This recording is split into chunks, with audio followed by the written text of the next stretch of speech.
Hey everybody, Fireproof here, and I want to go over WWE NXT Takeover Respect. We opened the match with Finn Balor and Samoa Joe versus Dash Wilder and Scott Dawson. This was an epic match, in my opinion. You had both of them go back to back. Dash and Dawson also worked on the knee of Finn Balor. But it was a back and forth match.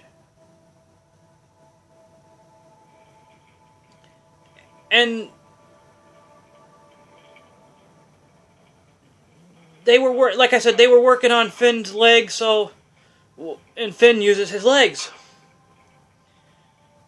But what are you gonna do? So he's hurt.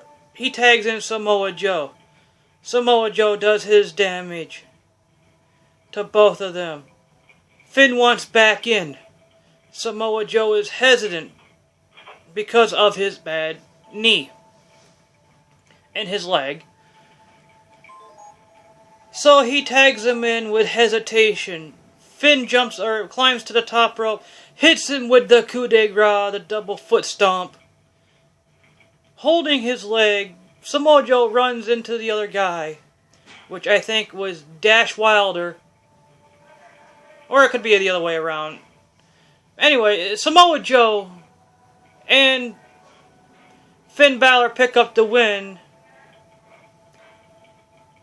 Then we go on to Jason Jordan, Chad Gable versus the Man-Beast Rhino and Baron Corbin.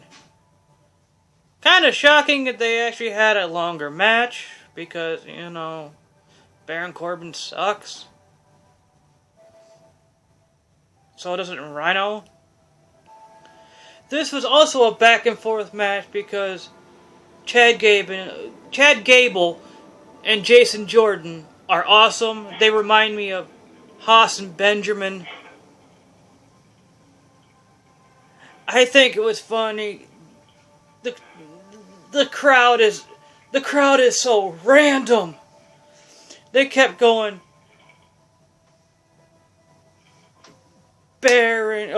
Corbin sucks. Corbin sucks. Like New Day sucks. Corbin sucks. Corbin sucks. I thought that was hilarious. Then they started humming Kurt Angle's theme song. Gable, Gable, Gable. And what topped it off? Right before, and yes, the wrong team won again. Chad Gable and Jason Jordan should have won this match because of their awesome chemistry. But the favorite chants that I loved the most was "Save the Gable, Save the Gable," because they were chanting "Save the Gable" because of he was getting beat. But yes, in the end, Rhino and Baron Corbin win to advance on to the finals. Dana Brooks versus Asuka. What can I say? Dana got her ass kicked.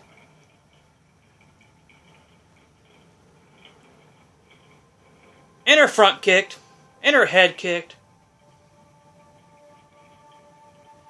For every submission move that this woman was in, she tried to reverse it into something else, and Asuka rolled with her and put in another submission move. This was a reversal to see which move could get broke first, because as much as Dana Brooks reversed, Asuka, or however you pronounce it, Asuka, she had a submission move locked in for every counter that Dana Brooks has done. Within the end, Dana Brooks tapping out to the crossface chicken wing. Then we go into Tyler Breeze's match. Tyler Breeze versus Apollo Crews. It was a back and forth match. I didn't know who to root for because they're both awesome. And the fact of the matter is, and the crowd was right, Tyler Breeze is the most underrated and overlooked star on NXT. Bringing up these new guys that are going to excel faster than he is.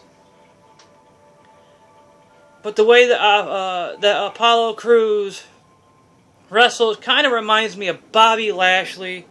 Just the strength and power of him, but in a smaller version, smaller form. Tyler Breeze worked on his back, but what finisher move that ended the he had him, and you know how the people would do the either backdrop, pick him up in the air and backdrop him, or do the atomic drop. Well, that's what Apollo Crews had. Was either getting ready to do 1 to 2, but turned around, spun him around, and hit him with a power bomb to win 1, 2, 3.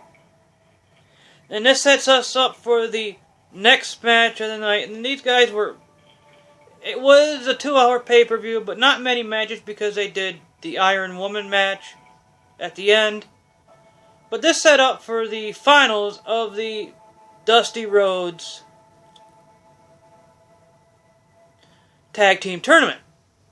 Finn Balor, Samoa Joe versus Rhino, Baron Corbin. The winner gets the trophy, the bragging rights, the respect that they earned of the Rhodes family, and everything like that. Again, they were yelling, Corbin sucks, Corbin sucks. As brave as Finn Balor is, and I don't know if that was a smart move, or an honorable move, or just plainly stupid, but he wanted to start the match first to show that he still had it. He could compete. So the match went on. He could compete. He was, he wasn't as good as the first match because, quite frankly, all 4 teams were tired. But they did the same exact move to win the match at the end. The Muscle Buster into the coup de grace, picking up their win. Then the Rhodes family, Dustin, Cody, without the face paint of both of these men, along with Cody's wife,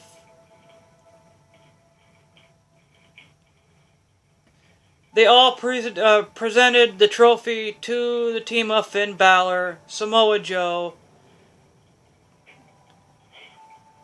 and I hope the presentation for that trophy knocks some sense into Cody to go back to being Cody Rhodes instead of Stardust. But that one might have been the only one time you'll ever see Cody Rhodes as out of the Stardust character. It was kind of shocking not to see Goldust in the Goldust outfit, or at least the face paint, because you don't normally see him without his face paint on TV. The last time other than NXT, I think both of them inducted their father into the Hall of Fame. Was the last time I think I seen him without the face paint. Now we set up for the epic, first Iron Man match. Let me just say the first Iron Man match in 10 years. And I think it's the first ever Iron Woman match in WWE history. Do not quote me on that, but we got Bayley, we got Sasha. They come out respectfully. They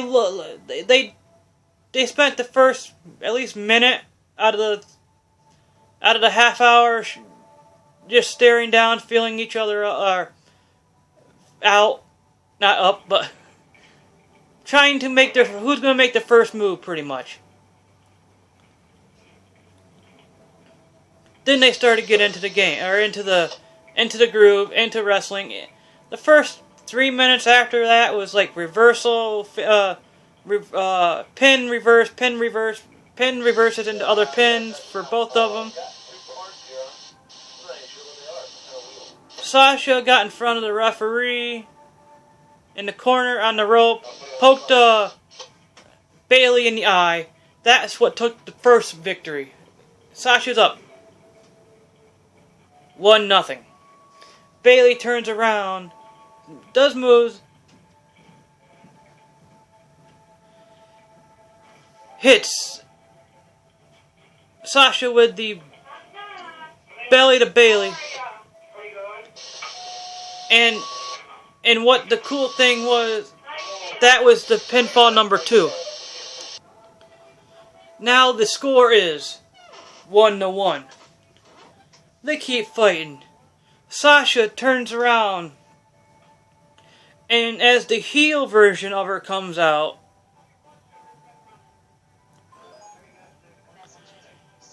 she picks up the second win by the cheapest way you can would have been count out. Threw that girl into the Titan, or the not the Titantron, but the Minitron that was up on stage, and won. And she's up now 2-1. She almost got 3-1, but Bayley made it in time. Sasha went for the Boston Crab again, but Bayley rolled it up into like the Hurricane Rana style pin to pick up the second fall. Now the score is 2-2. So they wrestle, and there's like, and I'm fast forwarding it to about this is the closing match, because they're fighting, they're reversing everything. Every time that Sasha went to hit the double knees in the corner like she normally does, Bayley reversed it. And now we have less than 10 or 20 seconds left on the clock. Each girl or each woman is beating on each other's arm. The bank statement's locked in. Bayley reverses it, or tries to reverse it. Bank statement's locked back in again. As about 13 seconds left, Bayley reverses it one more time into an armbar. It's kind of like the disarmor, in a way, but the desperation move that Bayley had was kicking the back of the head of Sasha Banks, forcing her to tap out. Bayley wins 3-2, and the celebration begins. William Regal gives Sasha flowers and congratulates her for an epic, historical match. Bayley is in the ring celebrating. Triple H comes in, gives her a hug, gives her flowers, and that was the end of the NXT pay-per-view. Yes, there were some boring parts in that, but with a shadow of a doubt, that was still an awesome match. I have been Fireproof. Thank you for watching this episode of NXT Takeover Respect Review, and I will see you next time. Bye-bye.